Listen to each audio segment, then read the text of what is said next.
This is a phase-lock loop guitar pedal. It's chaotic, it's fuzzy, and it's a whole genre of music effect. It's available in multiple forms of hardware, but unlike other effect genres like reverb, chorus, delay, etc., it doesn't exist natively in any DAW as a VST or as a Max for Live device, until now.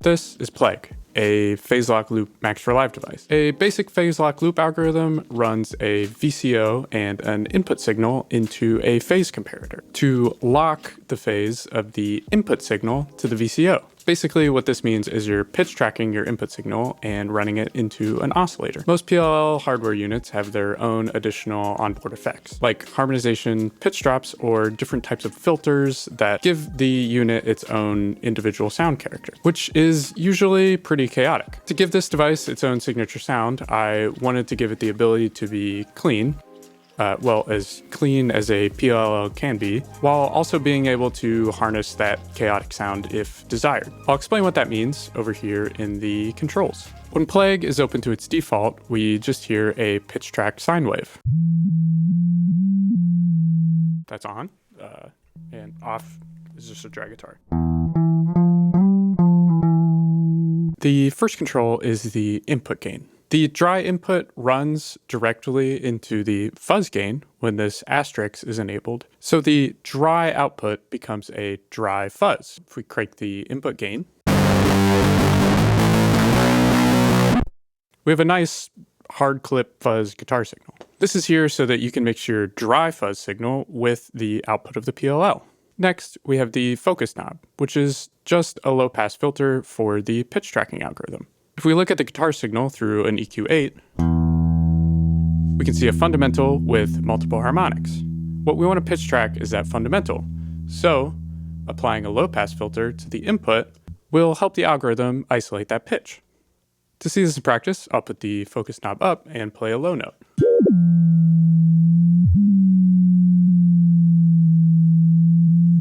The algorithm has trouble finding what pitch to focus on. If I put the focus down a little bit farther, it catches the fundamental instantly.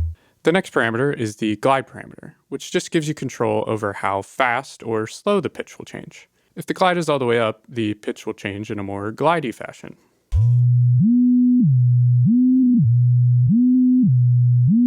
If it's all the way down, it'll change instantly. When the glide is all the way down and the algorithm has trouble tracking the pitch, it leads to fun, fuzzy artifacts.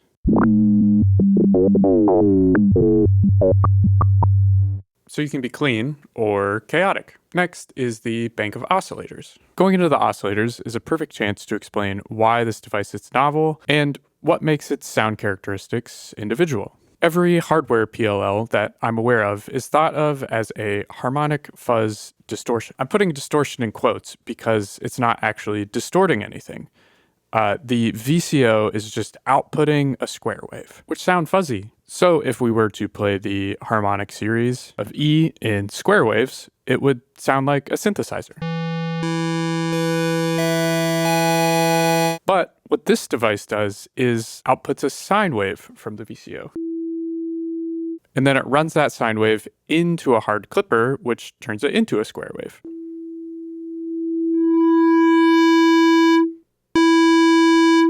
Ta-da! So when we play that harmonic series again, it sounds a lot different. Instead of just outputting a glitchy synth sound from square waves, you have a lot more control over the timbre. You can keep it clean with sine waves or go chaotic into a full wall of distortion. Now, back to the oscillators. Whoa! Each oscillator can run in stereo or mono. If you're in stereo, you have an option to turn on the left or right channel. And if you're in mono, the on-off is defined by the left channel. The number for each VCO is its harmonic related to the fundamental. In the harmonic series, 0 is the fundamental, the first harmonic is an octave, the second harmonic is a fifth above that octave, The third harmonic is the second octave, and the fourth harmonic is the third above that second octave.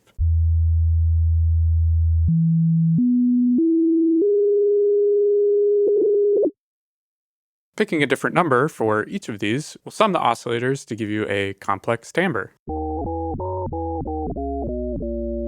Or crank all the oscillators into the fuzz gain for a more complex tone.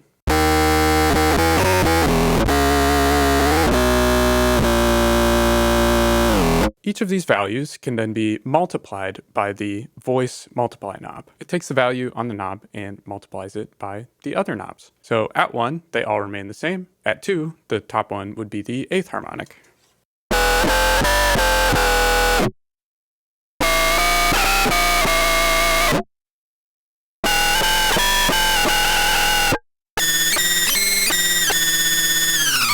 The fourth oscillator also has an option of amplitude modulating the rest of the signal. All this means is it multiplies its output by the sum of the other 3 oscillators, essentially just acting as an LFO on their gain. Doing this in practice, you should be able to see what looks like little wavelets in one of the meters.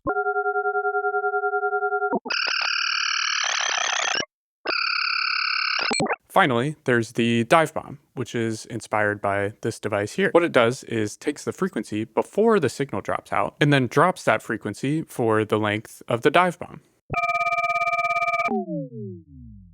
If you crank the voice multiply and the fuzz gain so some of the frequencies are above the sampling frequency, meaning that the signal is aliasing, you can get a crazy aliasing Divebomb, which you can't really do in analog because there's no sampling frequency.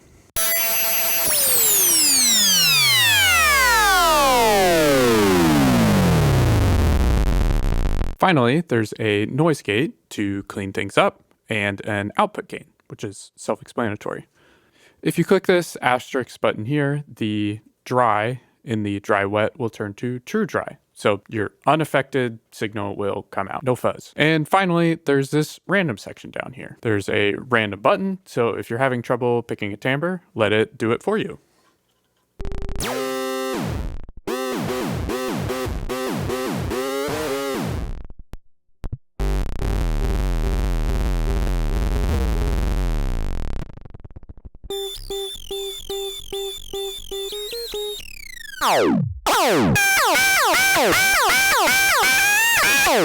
And then there's also this really fun random slider, which will trigger the random button based on your input signal.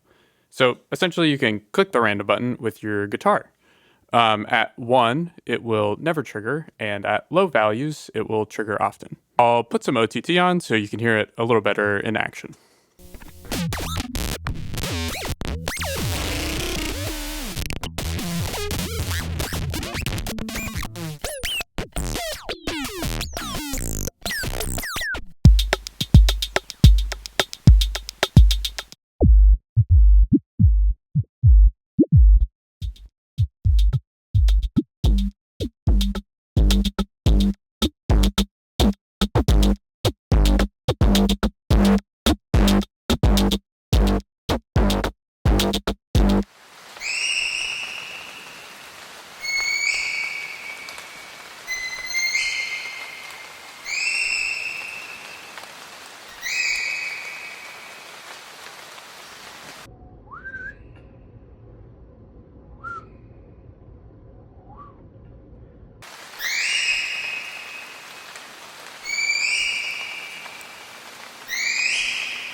And that's it. You can get this device in the link in the description on my Gumroad.